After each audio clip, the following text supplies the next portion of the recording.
Pada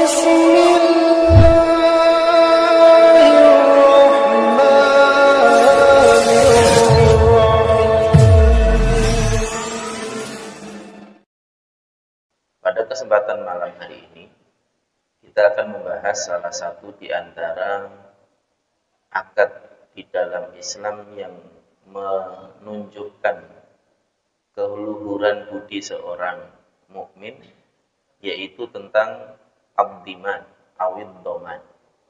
Dhiman atau doman itu artinya adalah bentuk jaminan terhadap hak orang lain dalam rangka memberikan pertolongan kepadanya, yang disebutkan oleh Syekh Abu Bakar Jabir Al-Jazairi dengan kalimat ad-dhimanu tahammulul haqqi amman huwa alaihi, yaitu mengambil tanggung jawab hak yang asalnya itu adalah tanggung jawab milik orang lain karena keperluan tertentu.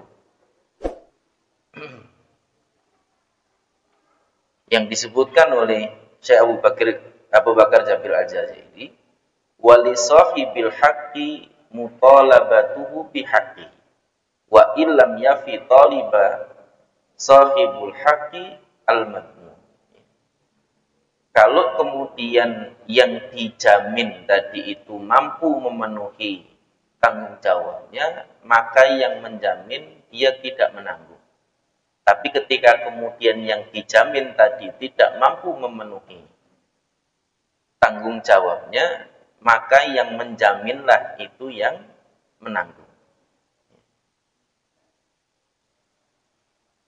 Secara hukum, ad-dhiman awid doman hukumnya adalah boleh, sebagaimana disebutkan di dalam firman Allah Subhanahu wa taala dalam kisah Yusuf, waliman jaa bihi himlu ba'irin wa ana bihi za'im, dan barang siapa yang membawa bersama barang yang diangkut oleh ontanya itu, maka akulah yang menjaminnya.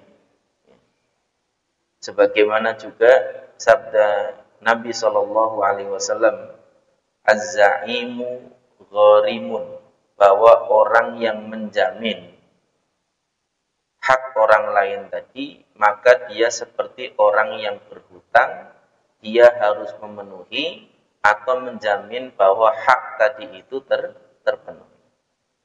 Wa qauluhu sallallahu alaihi wasallam, termasuk sabda Nabi SAW, illa in qama ahadukum fadhaminahu, kecuali jika ada salah seorang di antara kalian yang mau menggantikannya untuk menjaminnya, terkait dengan seorang laki-laki yang meninggal dalam keadaan memiliki hutang. Nabi tidak mau menyolatkannya, tidak mau menyelenggarakan jenazahnya, sampai ada salah seorang sahabat yang mau menjamin hutang-hutangnya. Sekaligus mengajarkan kepada kita bahwa bentuk menjamin apa yang seharusnya menjadi tanggung jawab orang lain itu adalah bagian dari keluhuran akhlak di dalam Islam. Contoh, fulan punya hutang,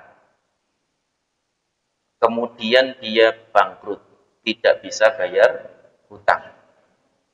Lalu kemudian datanglah Abdullah misalnya, kemudian mengatakan saya yang menjamin hutangnya.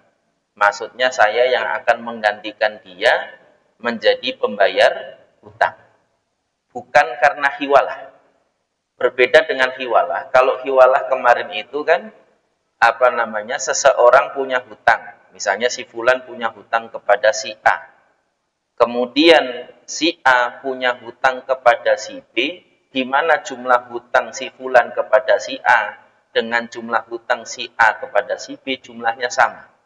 Lalu kemudian dipotong kompas, yang harusnya si A mendapatkan bayaran dari si B, kemudian si fulan mendapatkan bayaran dari si A, langsung dipotong Kompas, kemudian dialihkan kepada si B, jadi si B langsung bayar kepada si fulan, ya, dan A dianggap hutangnya sudah lunas.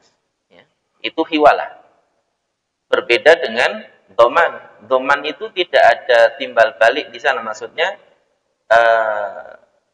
si fulan, si Abdullah yang kemudian datang untuk menjamin tadi itu tidak punya hutang kepada si fulan tadi. Tapi dia kemudian menanggung hutang si fulan. Dan itu salah satu di antara bentuk keluhuran akhlak di dalam Islam. Dan hal yang seperti itu dulu, Pak, banyak dilakukan oleh kaum muslimin. Dari generasi-generasi yang istimewa dan mulia dari kalangan para sahabat, tabi'in dan tabi'ut tabi'in. Hanya hari ini ketika kemudian kita ini sudah terkontaminasi kehidupan yang hedonis lagi materialistis, sehingga kemudian orang-orang cenderung egois dan mementingkan dirinya sendiri, sehingga tidak peduli dan tidak care dengan kebutuhan dan hajat milik orang lain. Padahal Nabi Shallallahu Alaihi Wasallam di dalam banyak kesempatan, ya, salah satunya di dalam sebuah hadis yang diriwayatkan bahwa Nabi Shallallahu Alaihi Wasallam menyebutkan man yassara an mu'sirin yassarahullahu yaumal qiyamah. Barang siapa yang memudahkan seorang mukmin yang kesulitan, maka Allah akan memudahkan urusannya nanti pada hari kiamat. Man farraja kurbatan min kurabid dunya farrajallahu kurbatan min kurabil akhirah. Atau kama qala sallallahu alaihi wasallam. Dalam redaksi yang lain Nabi sallallahu alaihi wasallam menyebutkan barang siapa yang mengentaskan seorang dari kesulitan dan masalah yang dihadapinya, maka Allah akan mengentaskan dirinya dari kesulitan dan masalah yang dihadapinya nanti pada hari kiamat. Dan masih banyak lagi yang lain. Redaksi-redaksi hadis yang menunjukkan keutamaan dan keluhuran akhlak seorang mukmin, di mana kemudian kepeduliannya itu sehingga dia membantu saudaranya sesama muslim walaupun kadang-kadang tidak kenal. Bahkan disebutkan di dalam sebuah riwayat ada seorang tabi'in itu yang bermimpi sampai 3 kali. Bahwa ada seseorang yang kemudian mengalami satu kesulitan. Lalu kemudian dia terbangun, kemudian berwudu, kemudian tidur lagi. Ternyata mimpi yang sama, sampai 3 kali di satu malam yang sama. Akhirnya kemudian dia mencoba untuk menelusuri mimpinya tadi, bahwa ada suara yang mengatakan bahwa si fulan di masjid A ini sedang kesulitan. Maka berikanlah uang kepadanya. Datanglah dia. Datanglah dia ke masjid yang disebutkan di dalam mimpinya tadi. Itu kemudian dia memberikan uang sebagaimana yang kemudian disebutkan di dalam mimpinya tadi. Padahal nggak kenal, nggak apa. Lalu kemudian tiba-tiba orang itu tersungkur sujud, bersyukur kepada Allah Subhanahu wa Ta'ala, karena kemudian doa yang barusan diucapkannya langsung saat itu juga diijabah oleh Allah Subhanahu wa Ta'ala. Yang saat itu dia sedang kesulitan, terlilit hutang, dan ingin membayarkan hutangnya, kemudian dia berdoa kepada Allah Subhanahu wa Ta'ala, dan Allah mengabulkan dengan mendatangkan seseorang yang memberikannya kepadanya uang. Padahal tidak ada hubungan sama sekali. Keluhuran akhlak saat itu masih terjaga. Sekarang jangankan nggak kenal, kenal aja kadang-kadang kalau dipinjemi hutang kita juga mikir juga apa kita lagi butuh ada yang bisa dipakai dulu. Itu mau jawabnya berat banget. Diutangi, khawatir orang diutangi, kenal gitu kan. Nah ini bagian dari yang juga menjadi salah satu di antara hal yang sudah mulai hilang dari keluhuran akhlak seorang mukmin. Berbeda dengan dulu. Dan ini menjadi bagian dari yang juga penting untuk kita jadikan sebagai pelajaran. Bahkan disebutkan di dalam di dalam sebuah riwayat, ada seorang sahabat dulu hanya karena satu sunnah yang dimuliakan, dia menjamin seseorang itu segala apa yang dia butuhkan. Dalam sebuah riwayat disebutkan ada seorang sahabat datang ke sebuah majelis ilmu terlambat, sudah penuh. Nggak kayak sekarang. Sekarang majelis ilmu terlambat pun bisa duduk di depan karena masih kosong ya depan. Rata-rata kan milik sandaran. Ya, apalagi yang sudah udur dan perutnya bermekaran. Ya, kayaknya kalau nggak sandaran itu agak susah ya. Jadi suatu ketika melihat tempat sudah padat itu, ada seseorang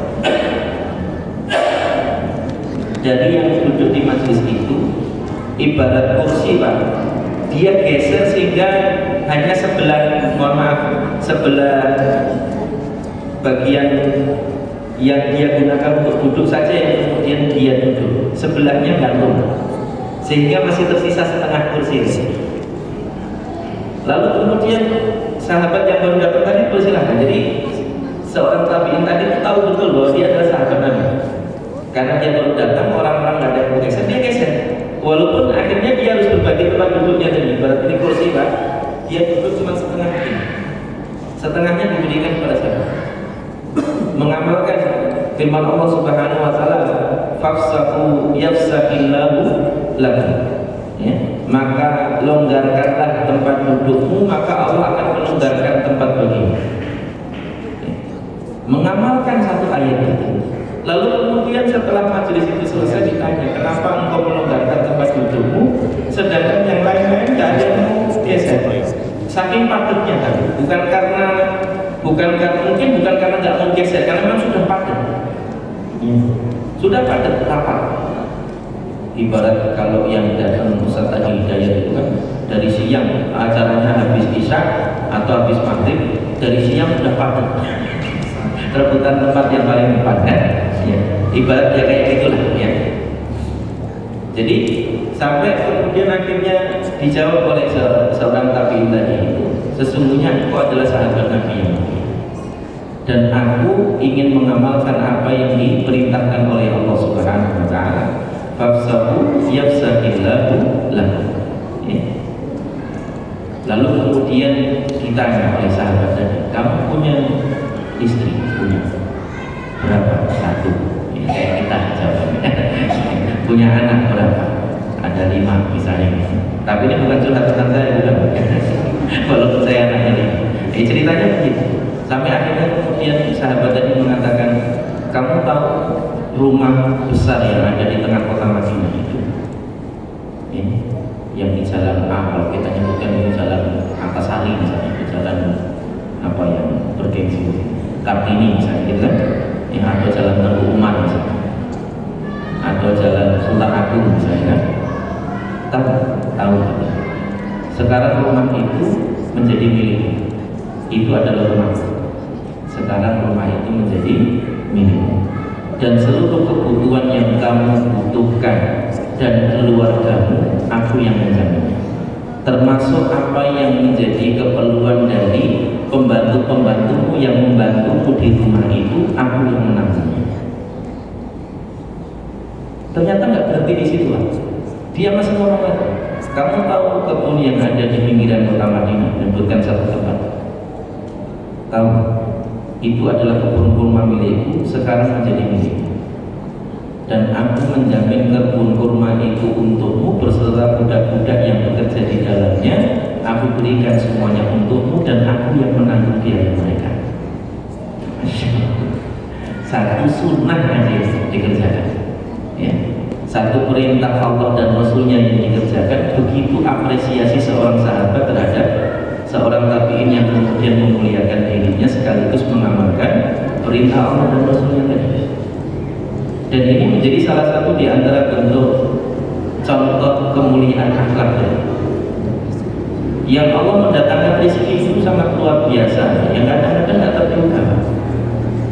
Kita udah pusing-pusing nyari kontrakan, tiba-tiba ada yang datang menawarkan, Ustadz nggak usah ngontrak, udah tinggal di tempat saya aja. Ya. Ustadz nih kasusnya Ustadz, Pak. Ustadz. Ya. Ya.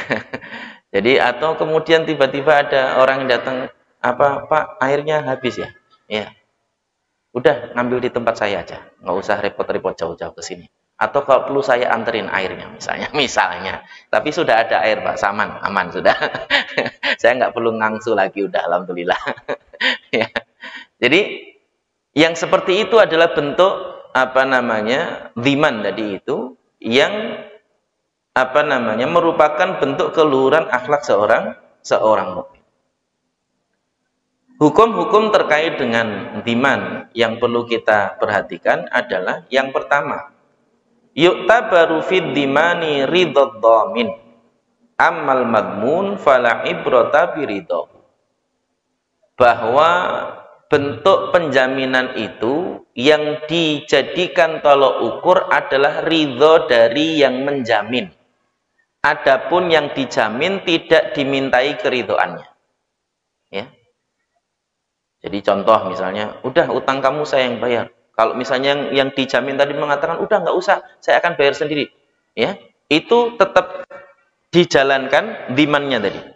Bukan berarti kalau kayak orang Jawa ya, kemudian nggak enak gitu kan, mau dibayari utangnya nggak enak gitu misalnya kan. Udah nggak usah, saya akan bayar sendiri aja utang saya, misalnya gitu. Lalu kemudian, ya udah kalau gitu bayar aja sendiri. Itu bukan dhiman namanya. Kalau dhiman dia tetap dijalankan. Walaupun yang dijamin tadi dia tidak mau atau menolak. Karena itu bukan tolok ukurnya. Yang jadi tolok ukurnya adalah ridho dari yang ketika yang menjamin memang dia jamin, ya dia harus laksanakan jaminannya. Ya. Dan ini penting untuk dijadikan sebagai perhatian. Kemudian yang kedua, la tabra'u dhimmatul madmuni illa ba'da an tabra'u dhimmatu dhaminihi. Ya. Tidak akan gugur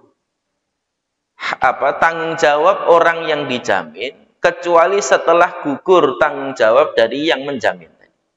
Fa in bari'at dhimmatul ma'muni bari'at dhimmatul dhamin.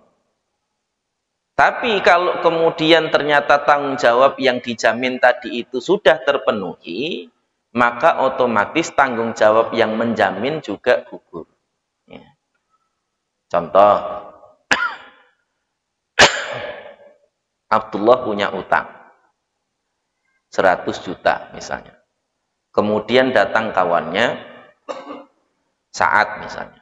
Kemudian Sa'ad mengatakan kepada Abdullah, "Wahai Abdullah, kamu punya utang berapa?" 100 juta, kata Abdullah. "Ya sudah, saya yang membayarkan, saya yang menanggung hutang kamu," misalnya. Ya. Lalu kemudian ternyata belum sempat dibayar oleh Sa'ad tadi itu, ternyata Abdullah sudah bayar duluan. Maka otomatis gugur apa yang kemudian menjadi keinginan Sa'ad untuk menjamin hutang Abdullah. Tapi kalau ternyata kemudian belum gugur alias belum terbayar, maka hutang itu tanggung jawab itu tidak akan gugur sampai si penjamin tadi itu membayar hutangnya. Bisa dipahami, Pak? Ini syarat yang kedua. Kemudian yang ketiga, la tutabaru fid dhimani ma'rifatul madmun.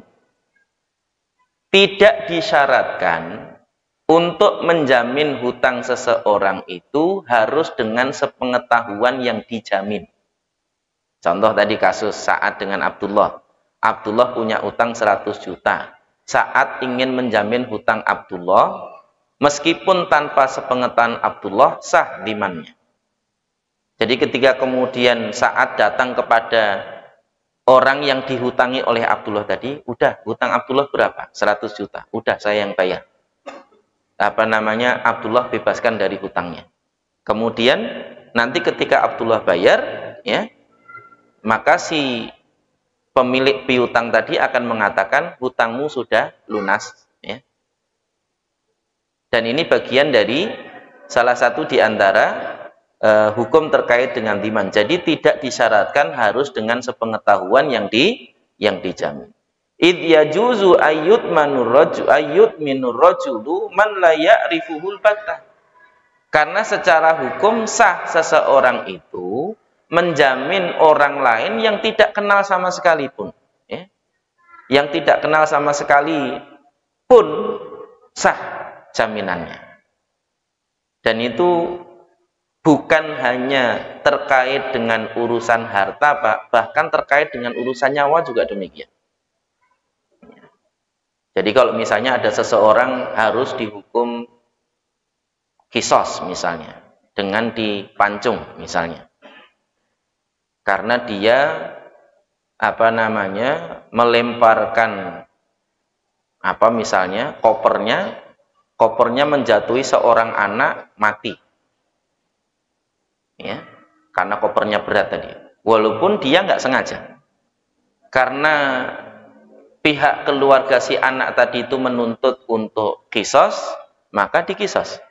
Karena pembunuhan tidak sengaja di dalam Islam itu opsinya salah satu dari tiga, entah dimaafkan atau dikisos atau mengganti dengan membayar diat atau dendanya senilai 100 ekor unta untuk satu nyawa seorang mukmin. 100 ekor unta itu, satu unta kira-kira 35 juta, Pak. Berarti kalau 100 ekor kurang lebih 3,5 miliar. Ya. Sebagaimana dulu ada kasus jamaah haji yang kejatuhan kren itu kan. Itu kan biaya ganti ruginya hampir 3M, 2,9 atau 2,7 miliar. Satu orangnya, ya. Itu diukur berdasarkan harga unta tadi. Ya. Diukur berdasarkan harga unta, yaitu senilai 100 ekor unta. Ya. Tapi kalau kemudian keluarganya minta kisos, maka dilakukan kisos tadi. Nah, kalau misalnya si fulan ini adalah seorang musafir yang dia jauh dari keluarganya, maka kemudian boleh dia memberitahu keluarganya dulu, apalagi kalau zaman dulu kan nggak ada WA kayak sekarang, Pak. Kalau sekarang bisa pinjam telepon dulu, WA, ya, keluarganya, pemberitahuan bahwa dirinya di negeri jauh terkena kasus, kemudian harus menjalani kisos misalnya. Tapi kalau dulu, Pak, itu pulang dulu, betul-betul pulang.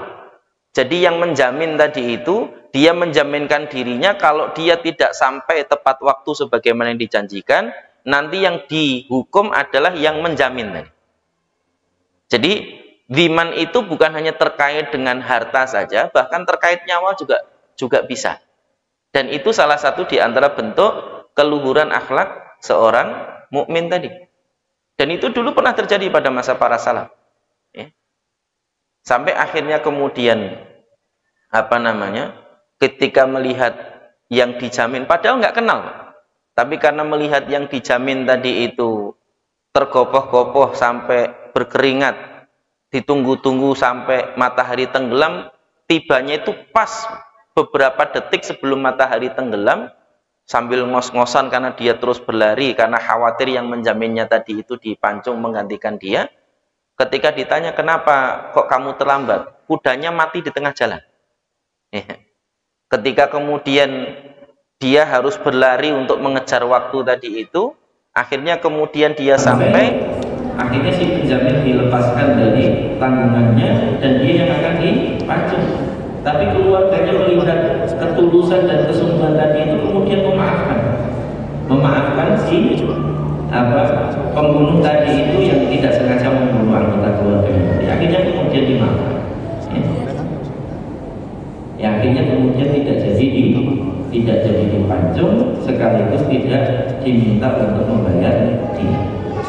Karena keluhuran akhlak tadi itu akhirnya kemudian juga menimbulkan keluhuran akhlak yang lain. Dan ini salah satu di antara kalian hari ini hilang dari masyarakat kaum muslimin. Kalau mau lihat bentuk kepedulian sesama di tengah kesulitan itu, saudara-saudara kita di Gaza itu, ya. Ada satu pemandangan di mana kemudian ketika seorang anak itu jatah antriannya tiba, mereka kan dapat jatah antrian makanan. ketika jatah dia tiba, makanannya habis, Pak.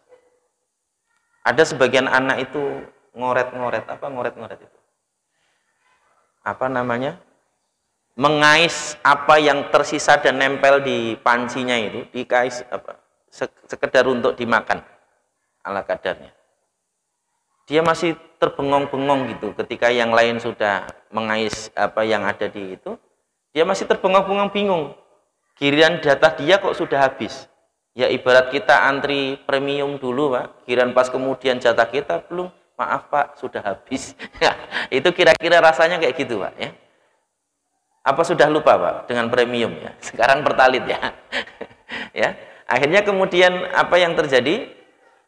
Ada seorang anak yang lain yang kemudian dia dapat jatah tadi itu dituangkan dikit. Dikit aja dari jatah dia, padahal jatah dia itu kurang untuk keluarganya. Dituangkan dikit.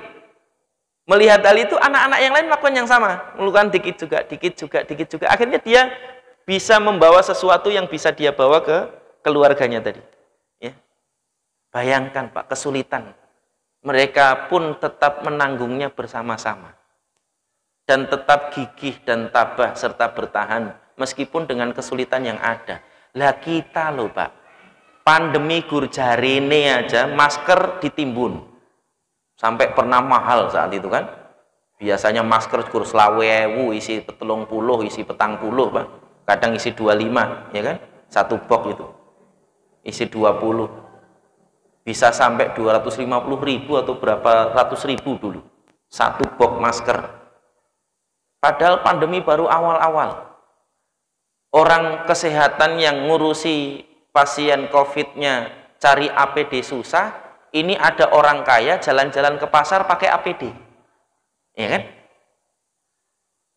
Ini yang kadang-kadang apa namanya justru menunjukkan bahwa ternyata yang menjadikan kita tabah di dalam menjalani ujian itu bukan harta. Karena saat paceklik itu kadang-kadang harta pun nggak akan ada gunanya. Kita punya duit berapapun, coba bayangkan, kita punya duit berapapun, Pak. Itu kalau kemudian sedang paceklik, makanan sulit, mahal, duit kita bisa jadi nggak laku. Ya. Kayak kasus di Zimbabwe yang kemudian untuk beli satu gelas kopi, itu harus menggunakan uang sampai sekepok yang dibawa pakai keranjang.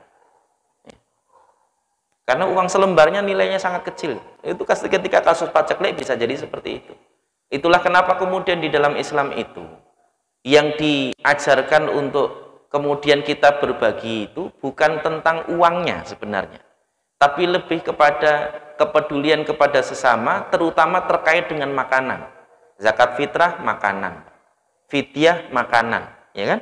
Kemudian zakat tertentu juga bentuknya makanan, kecuali zakat emas dan perak.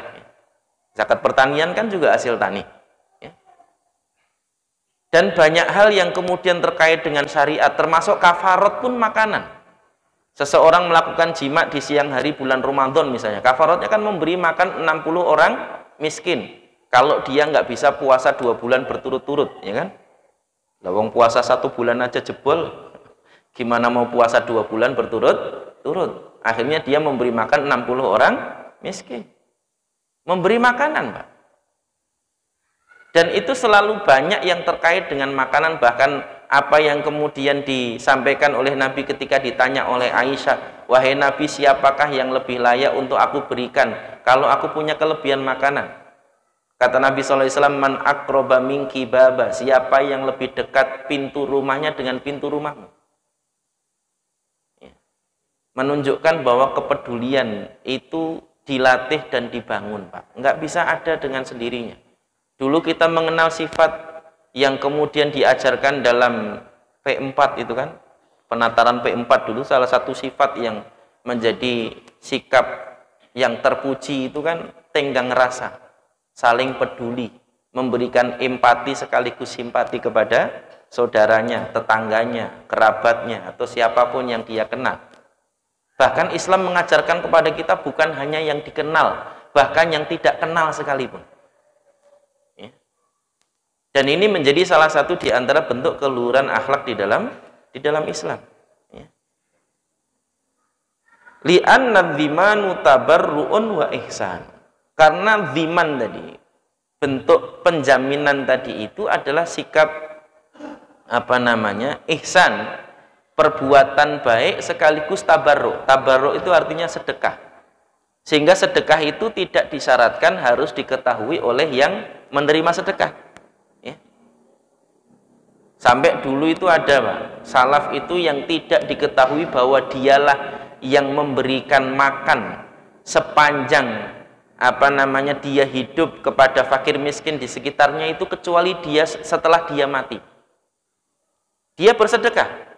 Jadi orang-orang miskin tuh nggak pernah merasa kelaparan karena setiap makanan habis, besok paginya itu ada yang nganterin makanan ke rumah. Maksudnya bahan makanan. Sampai suatu ketika setelah beberapa waktu berlalu, yang rajin bersedekah tadi itu meninggal dunia. Maka orang-orang pun juga datang sebagaimana biasa mengurus jenazahnya gitu kan.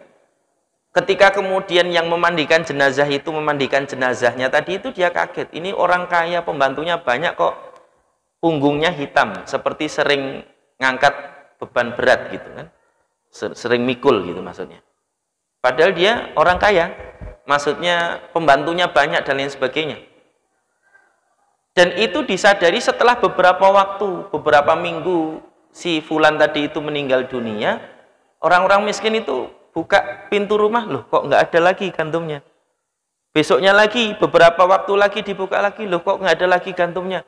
Baru kemudian mereka ngeh, oh berarti yang suka berbagi itu yang barusan meninggal kemarin.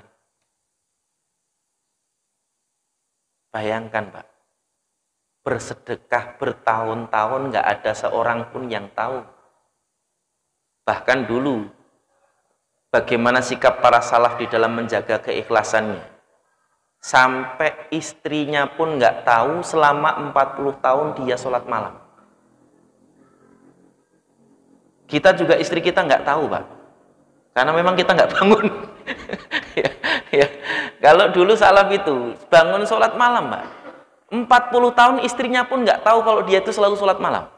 Jadi kalau dia mau tidur bersama istrinya itu seperti seorang ibu yang mau nidurin bayi. Nanti bayinya udah tidur, pelan-pelan ngelimpe gitu ya, sampai kemudian nggak disadari oleh yang tidur tadi, dia sholat malam. Ya, bermunajat kepada Allah. Ketika kira-kira istrinya biasa bangun, maka dia berhenti dari sholat malamnya, kemudian pura-pura tidur di sebelahnya. 40 tahun, Pak, coba bayangkan. Masya Allah. Sedangkan kita ini baru misalnya umroh atau sedekah, ya kita dokumentasi dulu, Pak, ya, cekrik, alhamdulillah. Mudah-mudahan bermanfaat ya, Pak, gitu misalnya gitu kan. Cuman ngasih 5 kilo beras. Ya, ini masalah. Kalau itu atas nama lembaga mungkin nggak terlalu bermasalah karena didokumentasikan untuk kebutuhan menghasung masyarakat yang lain untuk ikut bersedekah beras misalnya. Tapi kalau itu personal kok didokumentasi, itu masalah. Ya.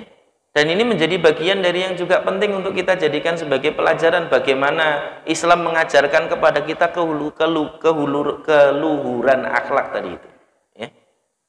Termasuk dalam praktek dhiman. Dan ini menjadi salah satu di antara perkara mulia yang kemudian jangan sampai kemudian kita tinggalkan. Perlu kita bangun lagi. Ya.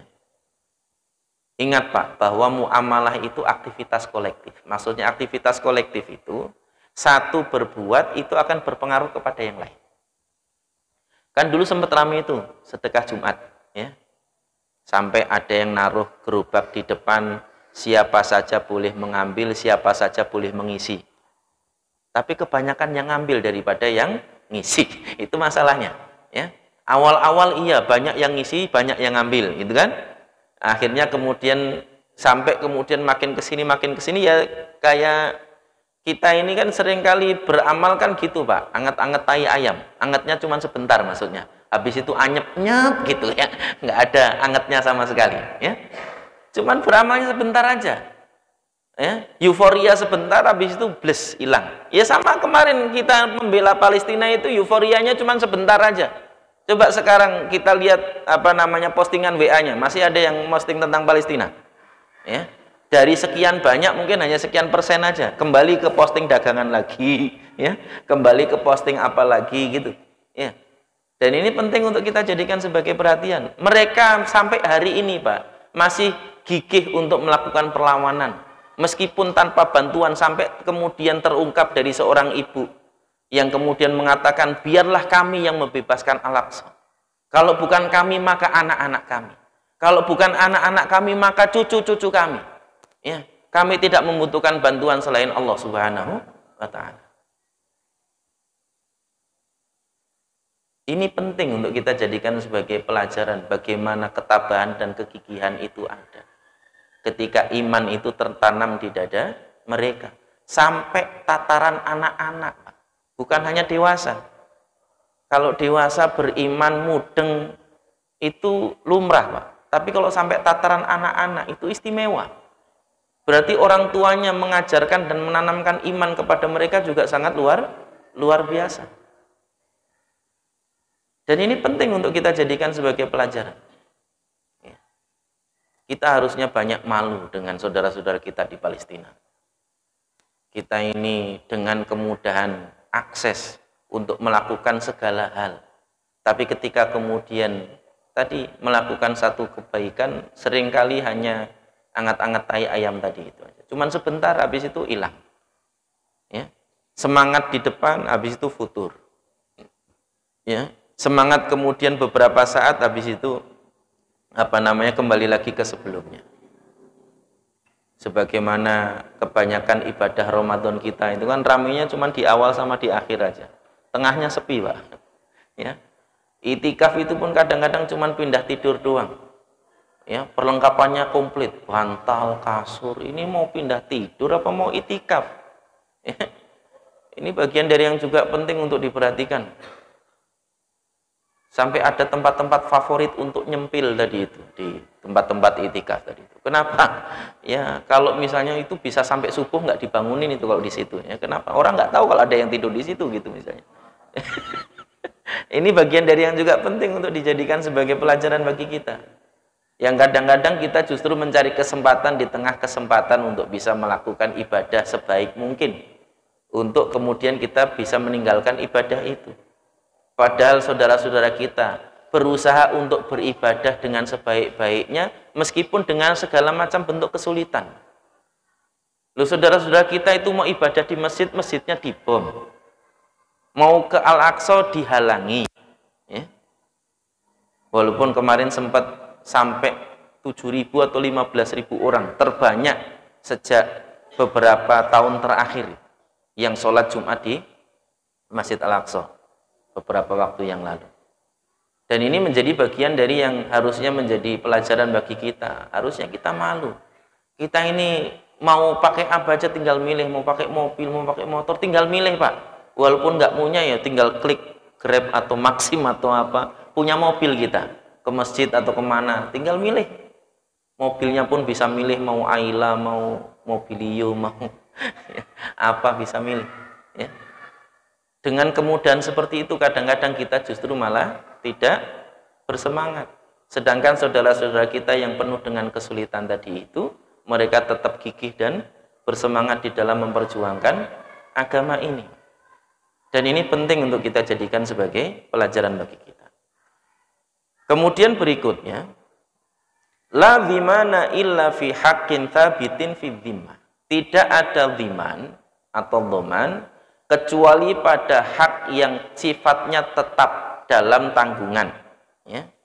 Au fi ma huwa ailun lithubuti kal ji'alah masalan, atau sesuatu yang berpotensi tetap seperti ju'alah, sebagaimana yang kemarin kita sudah bahas tentang ju'alah. Itu juga bisa dijamin, ya. Kemudian yang berikutnya masih terkait dengan hukum dhiman juga adalah la ba'sa fi ta'addudi dhumana. Boleh yang menjamin itu lebih dari satu orang. Contoh misalnya masjid punya hutang 1 miliar. kemudian ada 10 orang masing-masing nanggung 100 juta, boleh. Ya. Punya utang, Pak? Pak Sobat? Oh, kosong, alhamdulillah. Berarti sudah ada para penjamin yang sudah membayarkan hutang Masjid Al-Ansor. Ya. Ini bagian dari yang juga penting untuk dijadikan sebagai pelajaran. Jadi boleh dalam satu tanggungan itu dijamin oleh beberapa orang, tidak harus satu orang. Ya. Dan itu diperbolehkan di dalam proses pelaksanaan diman. Kamala ba'sa ayyat manudhaminu ghairahu aidan. Sebagaimana boleh seorang penjamin menjamin lebih dari satu orang. Yang jamin lebih dari satu orang boleh, yang dijamin lebih dari satu orang juga boleh. Contoh misalnya datang ke pondok pesantren, tanya kepada mudirnya, Ustaz, di sini yang miskin dan tidak bisa bayar ada berapa orang misalnya? 10, ya sudah, saya yang nanggung biayanya 10 orang itu, misalnya gitu. Ya. Nah itu boleh, jadi boleh satu orang menjamin beberapa orang, demikian juga beberapa orang menjamin satu orang. Dan ini bagian dari yang disebutkan oleh Syekh Abu Bakar Jabil Al-Jazairi. Ya. Demikian terkait dengan dhiman di dalam praktek muamalah yang menunjukkan keluhuran akhlak seorang muslim tadi, yang layak untuk kemudian kita tiru dan kita bangun kembali. Karena itu salah satu di antara bagian dari keluhuran akhlak Islam yang kemudian perlu kita lestarikan. Ya. Yang mudah-mudahan nanti ada satu yang berbuat baik seperti itu menular kepada yang lain dan seterusnya dan begitu. Karena sekali lagi tadi bahwa muamalah itu adalah aktivitas kolektif. Satu berbuat itu akan berpengaruh kepada yang lain. Satu berdusta, maka yang lain akan menjaga dirinya untuk tidak mudah percaya kepada orang lain. Karena ada yang berdusta tadi. Satu janji bayar utang sebulan lunas, ternyata sampai setahun nggak lunas-lunas. Ya akhirnya orang juga mengantisipasi dengan tidak mau memberikan hutang.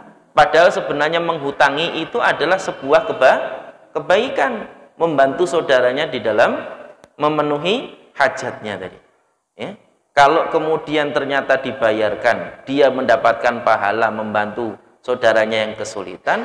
Kalau ternyata dia tidak atau belum dibayar hutangnya, maka dia mendapatkan pahala kebaikan membantu saudaranya, sekaligus dihitung sedekah senilai dengan uang yang dihutang oleh saudaranya tadi itu, sampai dikembalikan hutang itu kepada dirinya. Kan harusnya yang menghutangi senang. Cuman ya kadang-kadang lumrahnya manusia itu dihutangi, ya kadang-kadang kalau nggak dibayar-bayar ya senep juga. Bukan seneng tapi senep juga gitu ya. Wallahu a'lam bishawab. Demikian barangkali satu pertanyaan kalau ada yang mau ditanyakan Pak sebelum adzan Isya. Ada?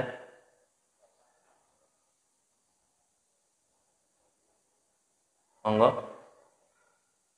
Asal tanyanya siapa yang mau jamin utang saya Ustaz. Kalau itu nanti tanyanya bukan di sini forumnya. Cukup ya? Demikian barangkali yang dapat kita kaji pada kesempatan malam hari ini. Mohon maaf atas salah kata, salah ucap, salah tingkah. Wabillahi taufiq wal hidayah. Wa sallallahu ala nabiyyina Muhammadin wa ala alihi wasallam. Subhanakallahumma wa bihamdika asyhadu an la ilaha illa anta astaghfiruka wa atubu ilaik. Wassalamu alaikum warahmatullahi wabarakatuh.